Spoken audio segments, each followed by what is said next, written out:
안녕하세요. 미석의 최준영 목사입니다. 2023년 2월 9일 오늘 나에게 주시는 생명수 샘물 한 모금 시작하도록 하겠습니다. 시편 119편 1절에서 8절을 잠깐 보면요.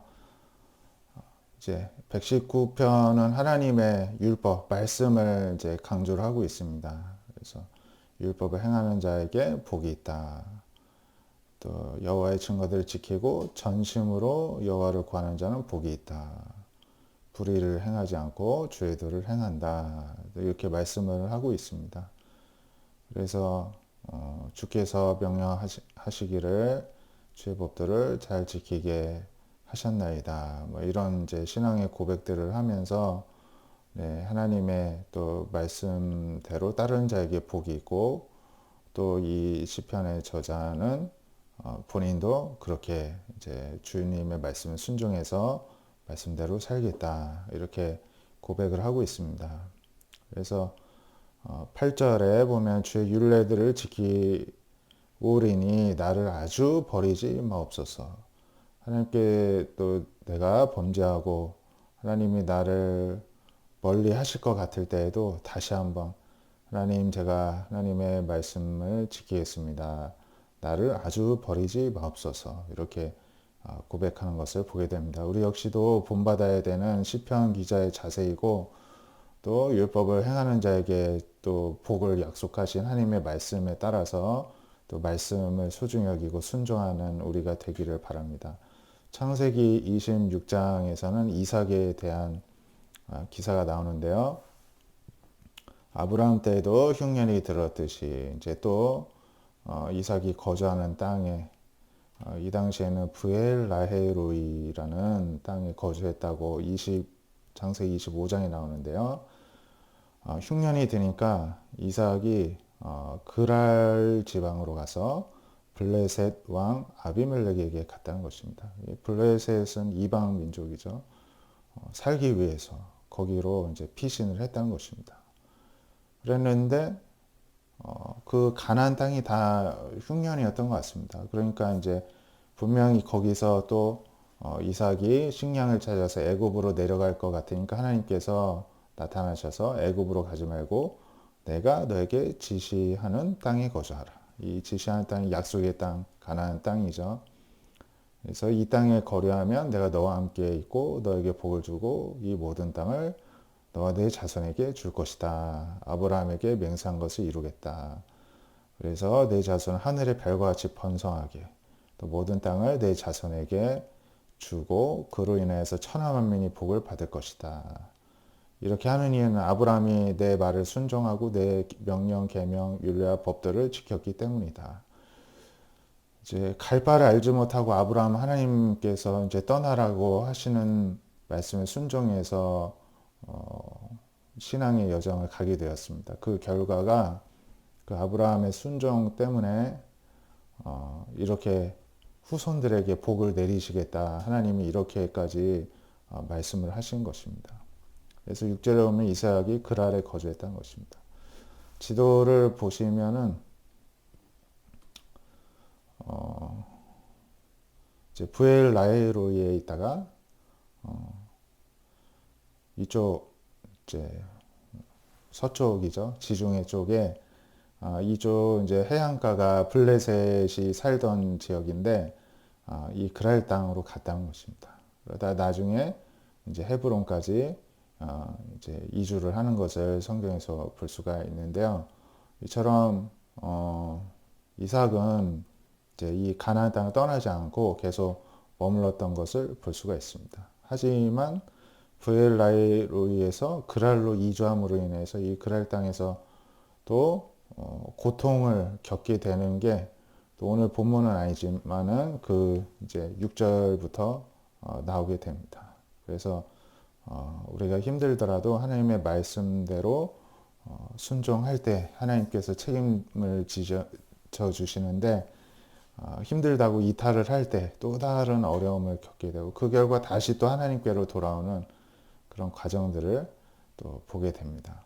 그래서 야고보서 1장 12절에서 16절 말씀인데요. 그래서 시험을 참는 자는 복이 있다. 이 시험은 하나님께서 믿음을 테스트하기 위한 시련도 있고 또 유혹에 빠져 또 죄를 범하고 또 넘어지는 시험도 있는데 그땐 시험 들었다 이야기를 하죠. 근데 시험을 참는 것은 시련입니다. 그래서 시험이 왔을 때 참는 자는 복이 있다. 시련을 견뎌낸 자가 주께서 자기를 사랑하는 자들에게 약속하신 생명의 면류관을 얻을 수 있다. 이렇게 말씀합니다. 그래서 앞에서 아브라함도 시련을 여러 하나님의 테스트가 있었죠. 심지어는 100세에 낳은 아들 이삭을 번제물로 죽여서 태워서 제물로 바치라 이런 테스트까지도 있었습니다. 다 하나님 말씀에 순종을 하였었죠. 이렇게 어려운 상황에서도 하나님 말씀에 순종한 자에게 하나님이 축복을 약속을 하십니다. 본인과 그 후손과 또 이스라엘 그 아브라함의 후손들 그 민족을 통해서 이렇게 전 인류를 구원하시는 그런 축복까지 허락해 주셨습니다. 또 사람이 시험 받을 때 내가 하나님께 시험 받는다 하지 말아라. 하나님은 악에게 시험을 받지도 아니하시고 친히 아무도 시험하지 아니하시느니라. 그러니까 하나님께서 우리에게 때로는 시험을 주시는 것 같을 때 하나님이 시험을 우리에게 주셨다라고 말하지 말라는 것입니다. 하나님은 선한 것만, 좋은 것만 주신다는 것이죠. 근데 그것을 당장 눈앞에 볼 때 당장 우리한테 유익하지 않으니까 우리가 이게 악하다고 생각하고 고통이라고 생각하고 시련이라고 생각하는 것 뿐인 거지 하나님은 아무도 시험하시지도 않으시고 악을 주시지도 않는다는 것입니다. 근데 왜 사람이 시험 받을 때 힘드냐? 왜 시험을 받는 것처럼 느껴지느냐? 그거는 자기 욕심에 끌려 미혹되기 때문이라는 것입니다. 그러니까 결국에는 자기와의 싸움에서 고통을 받게 된다는 것이죠.